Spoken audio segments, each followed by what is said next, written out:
ധനേഷാണ്. ഒരുപാട് ആലോചിച്ചു ഇങ്ങനെയുള്ള വീഡിയോ ചെയ്യണോ എന്ന്. പിന്നീട് ഞാൻ ചിന്തിച്ചു, ചെയ്യുന്നത് കൊണ്ട് തെറ്റൊന്നും വരാനില്ല. കാരണം എന്നെപ്പോലെയുള്ളവർ, അല്ലെങ്കിൽ എന്നെ കാണുന്ന നിങ്ങളെപ്പോലെയുള്ളവർ പ്രതികരിച്ചെങ്കിൽ മാത്രമാണ് നമ്മുടെ സമൂഹത്തിന്, നമ്മുടെ നാടിന് നല്ലത് വരും. അല്ലെങ്കിൽ ഇനി അങ്ങനെയുള്ള കാര്യങ്ങൾ ആവർത്തിക്കാതിരിക്കും എന്നുള്ളത്. അതായത് ഒരു 3-4 ദിവസമായി നമ്മളൊരു പിഞ്ചോമന, ഒരു കുഞ്ഞുമോൻ, 1.5 വയസ്സ് മാത്രം പ്രായമുള്ള ഒരു കുഞ്ഞുമോനെ അവൻ്റെ അമ്മയും രണ്ടാനച്ഛനും ചേർന്ന് ആ കുഞ്ഞിനെ മർദ്ദിച്ച് കൊലപ്പെടുത്തി. അതും വളരെ നിഷ്ഠൂരമായി. 92-97 അങ്ങനെ എന്തോ മുറിവുകൾ ആ കുഞ്ഞു ശരീരത്തിൽ അവർ മുറിവേൽപ്പിച്ചിട്ടുണ്ട്. ആ ഹോസ്പിറ്റലിൽ നിന്നപ്പോൾ ആ 2 കൈയും കെട്ടി ബാൻഡേജ് ഇട്ട് നിൽക്കുന്ന കുഞ്ഞിനെ കാണുമ്പോൾ ആ കുഞ്ഞിൻ്റെ മുഖത്ത് നിന്നുള്ള ആ ഭാവം നിങ്ങളൊന്ന് ശ്രദ്ധിച്ചാൽ നിങ്ങൾക്ക് മനസ്സിലാകാൻ പറ്റും.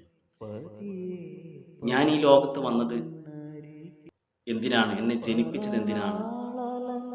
ഞാൻ ജനിച്ചു പോയല്ലോ. ഇങ്ങനെയാണോ ഈ ലോകം? ഇങ്ങനെയാണോ ഈ സമൂഹം? ഇങ്ങനെയാണോ അമ്മ? ഇങ്ങനെയാണോ അച്ഛൻ? എന്താണ് നമ്മുടെ സമൂഹത്തിൽ നടക്കുന്നത്? ഇനിയെങ്കിലും ഇതുപോലെയുള്ള നരാധമന്മാരെ തിരിച്ചറിഞ്ഞുകൊണ്ട് അവരെ ഒറ്റപ്പെടുത്തുകയും അതേപോലെ തന്നെ അവർക്കുള്ള ശിക്ഷ കൊടുക്കുകയും മേടിച്ചു കൊടുക്കുവാനും എന്നെപ്പോലെയുള്ളവർക്കും നിങ്ങളെപ്പോലെയുള്ളവർക്കും സാധിക്കണം. നിങ്ങളൊരു പക്ഷേ മാധ്യമങ്ങളോ, സമൂഹ മാധ്യമങ്ങളിലോ, എല്ലാ ഫേസ്ബുക്ക്, യൂട്യൂബ്, ഇൻസ്റ്റ ഇതൊന്നും ഇല്ലാത്തവരാണെങ്കിൽ പോലും പ്രതികരിക്കാൻ പറ്റണം.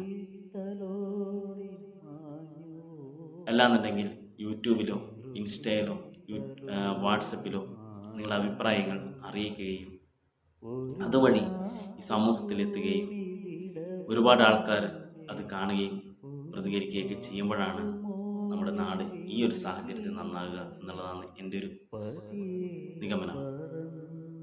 അതേപോലെ തന്നെ നമുക്ക് അയാൾക്ക്, ആ നരാധമന് പറ്റിയതായ അർഹിക്കുന്ന ശിക്ഷ തന്നെ മേടിച്ചു കൊടുക്കണം. സാധാരണ നമ്മൾ കണ്ടുവരാറുണ്ട്, ഇതുപോലെയുള്ള ആൾക്കാരൊക്കെ ജയിലിൽ പോയി നല്ല രീതിയിലുള്ള ഭക്ഷണം കഴിച്ച് തടിച്ചു കൊഴുത്ത് പിന്നീട് ജാമ്യത്തിലിറങ്ങുന്നൊരവസ്ഥ ഉണ്ടാകാൻ പാടില്ല. അവൻ അർഹിക്കുന്ന ആ വേദന എടുത്ത് തന്നെ, ആ കുഞ്ഞ് എത്രത്തോളം വേദന എടുത്തോ അതിൻ്റെ